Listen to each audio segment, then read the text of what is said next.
I was really looking, how do you bridge that? How do you bridge that gap between one person's reality and another person's reality?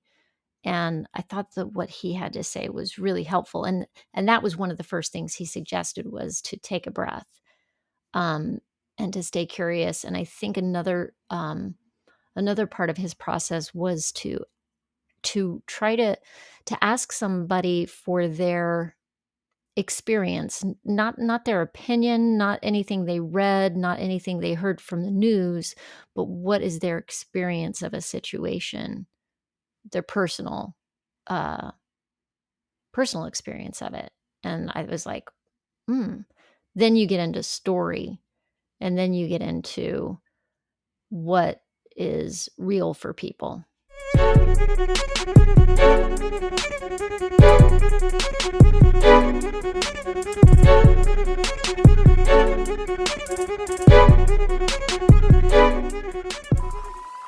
Yvonne, welcome to the show. We're excited to have you. Thank you. I'm so excited to be here. Yeah. Well, our first question to all our guests is an homage to our rapid fire and your favorite tip for navigating difficult conversations. You said something that we happen to find core to who we are, and that is staying curious. How do you stay curious when you're in a difficult conversation? Maybe you're fired up, someone's mad at you, or maybe something happened. How do you stay curious? It's tricky. It is tricky. But it really does involve taking a breath. And that was And the other part you said. Take a deep breath. yeah, So how do you do really that part? just simple. Just breathe When in, somebody just breathe sucker out. punched you and you're like ready to go. Your body's like the Yeah, adrenaline's coursing. Like how do you right. step in between that? Most of the time, I'm able to do that pretty readily. Um, I'm usually able to handle that. It gets harder when the relationship is closer to me. That, when it's family, when it's, somebody who might push my buttons more often, where there's more of a history of button pushing. So it does get more challenging navigating those difficult conversations in that situation. But I find that, um, with clients, if something like that happens, I'm pretty readily able to take a breath and think, okay, so what are they really trying to say? My husband has a great thing that he says, that people are never really mad about what they're mad about. And so if I can take a breath and think about, what's really going on here for them? Like what's happening? And try to that usually lets me keep it from feeling personal, or like a personal attack, and more about, okay, how can I how can I help make this better? How can I listen, um, and really hear what the person is trying to say without getting my hackles up, without getting defensive. What about the times when or do you ever have the times? Let me ask it like this. Do you ever have times where you're already, let's say, frustrated or on edge about something, and then somebody drops off their baggage of whatever else it is they're mad on that they project onto you? So now in that frame, sometimes I receive that as, oh, great, oh, sweet. Now I get to decode your crap that you're taking out on me, and I'm trying to deal with this. I don't want to. Like, sometimes I just straight up don't want to. Do you ever have that happen? Oh, absolutely. A lot of times if it's with my kids, they're teenagers now.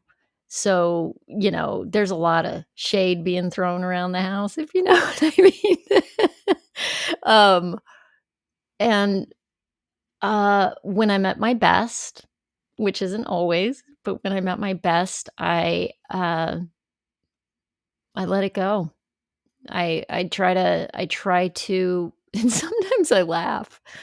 Sometimes, I try not to laugh at them, but, sometimes I'm just like, "Yep, d here we are. This is teenagerville. This is it."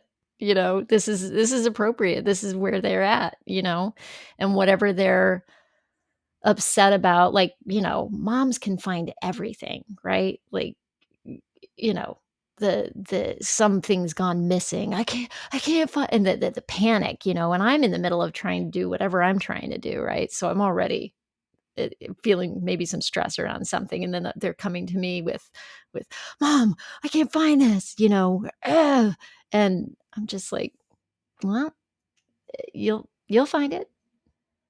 Look around." Look around, you know? I'm having to learn how not to, in so many situations in my life, I'm having to learn how not to be the problem solver, how to let people, solve their own problems. I'm curious, but you kind of answered it in the prior answer, but I want to ask it explicitly what curiosity looks like for you.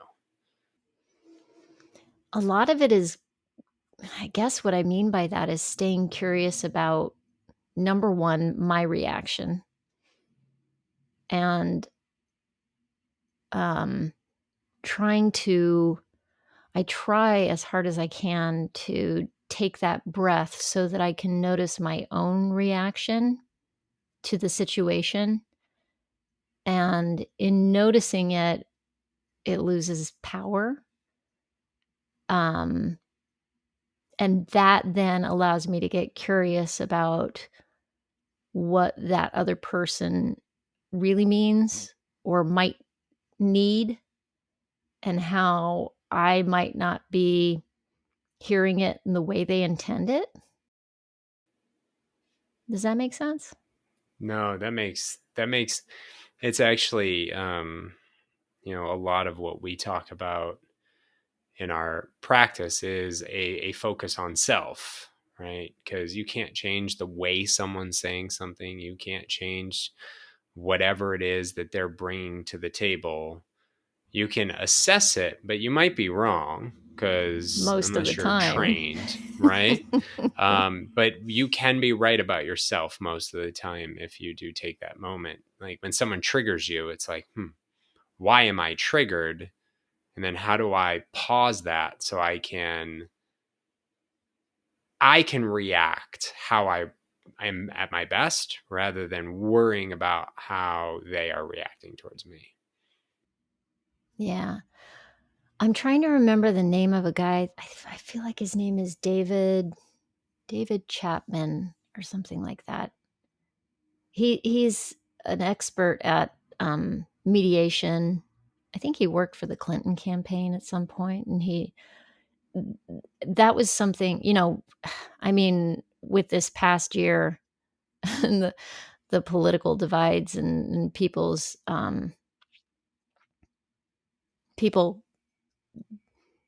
just getting so entrenched in their positions. I was really looking, how do you bridge that? How do you bridge that gap between one person's reality and another person's reality?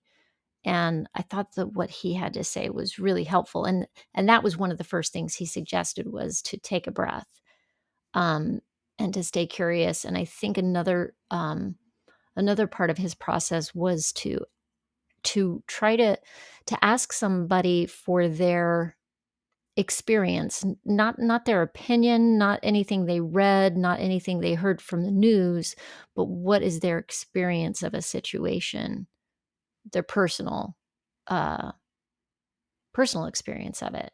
And I was like, hmm. Then you get into story, and then you get into what is real for people. And then to be able to take that in and acknowledge it and maybe, and not to agree maybe necessarily, but to then share your own experience. Say, acknowledge it, hear them for what their experience has been, and then say, well, and this has been my experience, without trying to convince them, but just with sharing. It's awesome. That's awesome. And I hope I got his name right. Well, if it's not, we'll look it up and then I we'll recognize the name, yeah. but I don't. I think that's very it's good stuff. So I think you think what? I wrote down a question earlier when you were answering the first part about our significant others are people we live with, people, the button pushing thing. And the question is for both of you, how frequently are you intentionally pushing the buttons of of people that you live with? Never. Never. Well, I can't say never. If I'm teasing, then maybe I'm pushing buttons. But more often than not, I find I've pushed a button and I didn't even realize it, and then I'm like, oh, what'd I do? And then there's the backpedaling. What about well, Keith, what about you? How frequent are you? You're not much of an instigator, I don't think. I tend not to. You're right. I tend not to be an instigator. I want to resolve conflict, not promote it. I don't want to be an antagonist, so I tend not to push buttons. I especially am attuned to people's sensitive spots, so I try to avoid them because I don't want to hurt anybody's feelings, and that goes. I incidentally do it though on occasion, and I don't know how. I think it's more subconscious than it is incidental. I think it's like I'm irritated, so I'm gonna say it. But yeah, Let's put it like this. Out of 10 times of being accused of button pushing, how many times would you say you've done it purposefully? 1. How about you, Yvonne? 2. I think. How about you, Rodney? How about you? 2 or 3, but let's say 3. Yeah. Let's say 3. Yeah. But I think but like, and then when you get accused of button pushing, like especially via me, like I know you meant this. How does that feel? Like what is it? What comes up for you when that happens? It's funny. I don't know if anybody's ever accused me of button pushing. I would say that I'm Or hurting them on purpose, or yeah. any of the Yeah. deliberately pushing them aside, or any of the things that can come up from. Right. Ask me that question again. Has anyone ever accused you of something that you were not doing, and how did that make you feel? Specifically when it comes to your relationship, like you hurt them, or you didn't hear them, didn't see them, and there was an intent, an assumed intent. Yeah. Well, so I've been married since 2002. So we're getting up there. So yeah, sure. In a long-term marriage like that, sure. Yeah, usually I get angry. I can be spicy. So, um, and a lot of times what'll happen is I get angry and then I'm instantly angry at myself, which feeds the anger. It becomes a loop. And then I get that. I really have to then kind of take a step back from the conversation all told and say, I need a break. I kind of need to go in timeout. Self-imposed timeout. Yeah. And Yeah. oh yeah. So that timeout then normally will give me the time to self-assess again and get in there and look at, okay, what I do. That's a skill to step away, and it's not easy. So I commend you for self-imposed timeouts. No. Like they should be a prescription. Like you should have your own prescription pad, and I'm gonna write myself a prescription of a timeout because we all could be better at taking them. Yeah. And as long as, I mean, I've gotten good at claiming those timeouts as I've gotten older. Um, I have realized that I need to step away and just, and I'll say, listen, I'm mad at myself. I need a few minutes. I need a few minutes to just calm down, you know. What's it like for you, Rodney, when that assumption of intent is made? It's from somebody really close. It's really hurtful. And all the defenses go up. And it's usually the defenses go up and probably the offenses too, often. Because that's like, it's very core to me. Like, I don't like hurting people. I've done it. I do it. It happens. But when it's perceived, when I didn't mean to do it, or wasn't, or specifically when I was actively trying not to, and it still happens, it's like, God dang, like that, and then that kind of the anger loop. I think it turns into a shame loop for me, of just which turns into anger and all kinds of other stuff. Assumptions are a button of mine. Make them, and I get really irritated. But I get irritated that you made the assumption, not so much what the assumption was. So I attack it. Like, my wife and I are constantly like, stop making assumptions, and then she'll throw it back at me when I do it. She's very not subtle about that, and rightfully so, because I am a stickler for assumptions, and I especially don't like it when someone, especially if it's Rodney or my wife, like, you know who I am at my core, and to assume that I have malicious intent is an angering experience for me, because I know I didn't mean it, so I do not. Yeah. I think that's well said. Yeah. I will honestly say I never have malicious intent, ever. That doesn't exist in You do me, not seem you like a know? malicious person. Um, But let's take that moment and pivot to you. So thank you for indulging our conversation topic of the conversation, because since we're all about conversation, we like to talk about yeah, conversation. that was deep. But your podcast is all about talking with people who have busted through their midlife doldrums, which is a real phenomenon. And I'm really wanted to understand what the doldrums looked like for you, when they triggered, how long did they last, how did you respond to them? Like, we are your tapestry. Paint your picture. Man. So I'm 52. My midlife doldrums, I think, started in my late 30s, actually, and, it had to do with becoming a mom. I started late, so I had my first child at 35, and I had, my life goal, ambition, whatever, since I was, like, 6 or 7 was to be a famous actress. Moved to New York City, the whole thing. Well, I did the move to New York City, awesome, loved it, pursued the acting career for close to 10 years.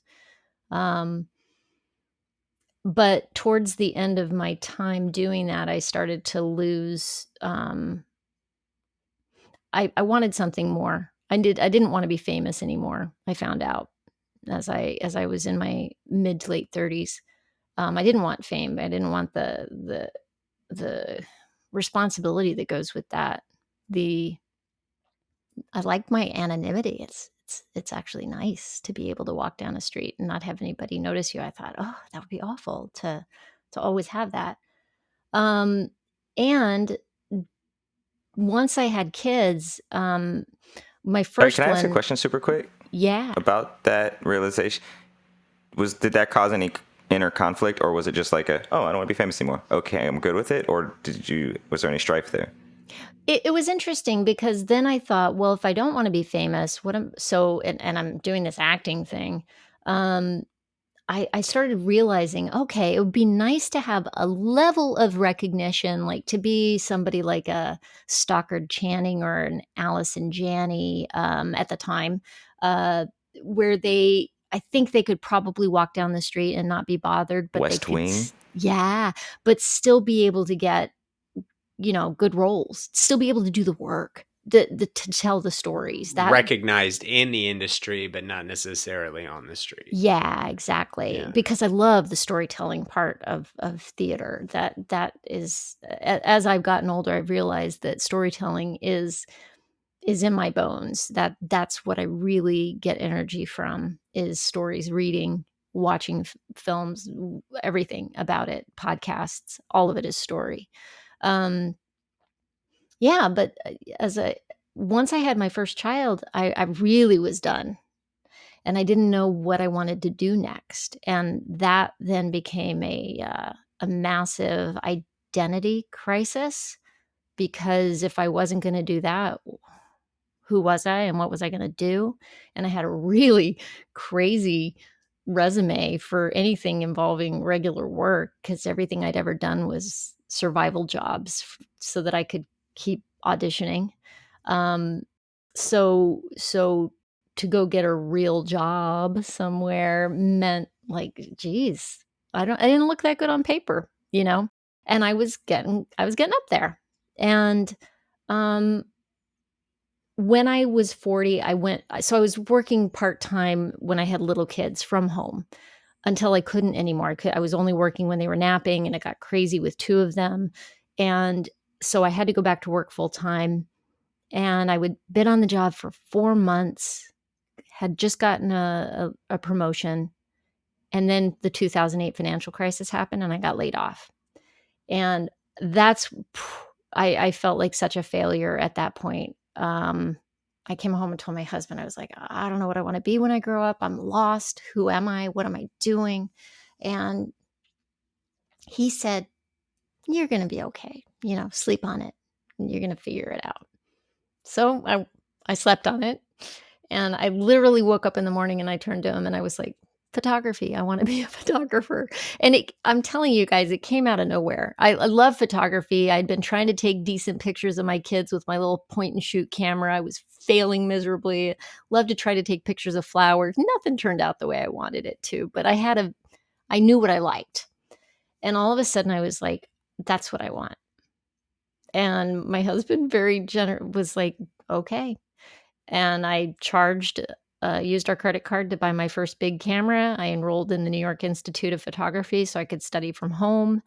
Took about 6 months to find another job that I hated. And I worked part-time and did photography on the side while for years. And so my 40s were tough. The photography really saved me. Um, just being able to pick up a camera and make something beautiful whenever I wanted to, that was huge. But I was still in a job that I didn't like.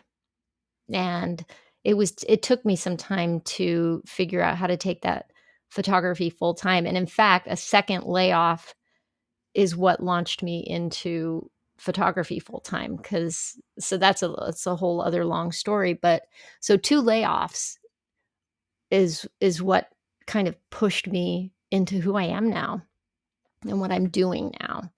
And I had a lot of health issues in my 40s, and I was the way I was talking to myself was not nice. I had a bad attitude. I mean, just really a lot of complaints. I feel like I was complaining about everything. I must have been such a bore to talk to, because I don't think. Life of the party, huh? Oh my gosh! And I've always been a really positive person, so I don't know where I went for that decade. But they do say that there's a natural dip in happiness that happens. It's like a U shape, and I think I've come up from the U at this point, which happened when I was about 48. And I had a little come to Jesus moment, I guess. I was not feeling energetic. I was sluggish. I wanted to nap all the time. I was hitting the snooze button every morning, staying up too late editing photos, and then having a hard time getting up and getting my kids to school in the morning. I was kind of a hot mess. Actually, this reminds me a little bit of Mel Robbins' story. Yes. I could see why there's some affinity there. But well, that's what happened. I read her book, and her story I was like, oh my gosh, that's me. And the 5-second rule is dope. Oh my God. It is game changing. Getting up in the morning, it's like, it's 5 a.m. Literally, and it works. Like it is so unbelievable how well just going 5, 4, and I'm like up at 3. I'll delay doing it. I'm like, don't start counting yet. like I just want to sleep here. Don't start counting. 5 more seconds. Yeah. That's funny. But it just pulls you into your prefrontal. I wanted to ask, so you just a quick note on the photography and then the self-talk, like tying those together, because you said I wasn't very good and I knew what I liked, because that's where most people stop. And you said your self-talk was crap, but you didn't stop. So was there any kind of bridge for you there? Yeah. I was kind of, when I get interested in something, I get a little obsessive, a little bit. And I was fascinated. And when I picked up that big camera and I had a little bit of instruction and suddenly just a little bit of know-how, all of a sudden, by the way, the fact that the camera was digital, for me, I mean, I'm not a film photographer. I started as a digital photographer, and to be able to, I literally carried that camera with me everywhere. I had a big purse, and I would point the camera at everything whenever I could.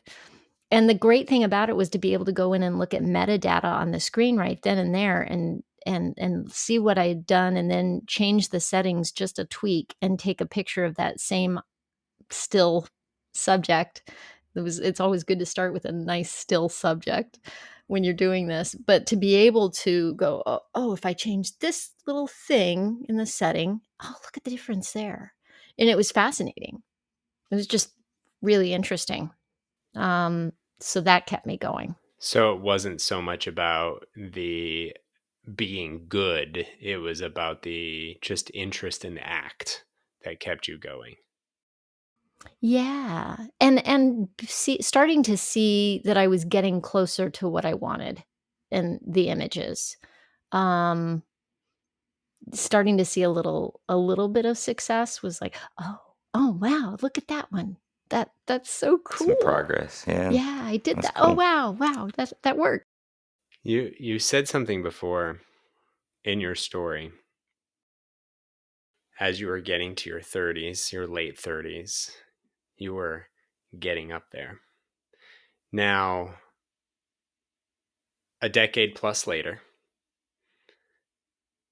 looking back on that mentality, because I think a lot of us in our late 30s can feel that, right? Like, oh, I'm getting up there, like making this change now. Am I going to be hireable? Am I going to have this? And all of these weird thoughts, because all of a sudden I'm 38 going on 39 and I am just about to be too old for anything. How do you see that now? All right, we're going to take a pause there. I hope you like this new format. Certainly let us know if you do, or if you don't, shoot us an email, hit us up. Our contact information is on our website, moreincommonent.com. So this is our pause with Yvonne.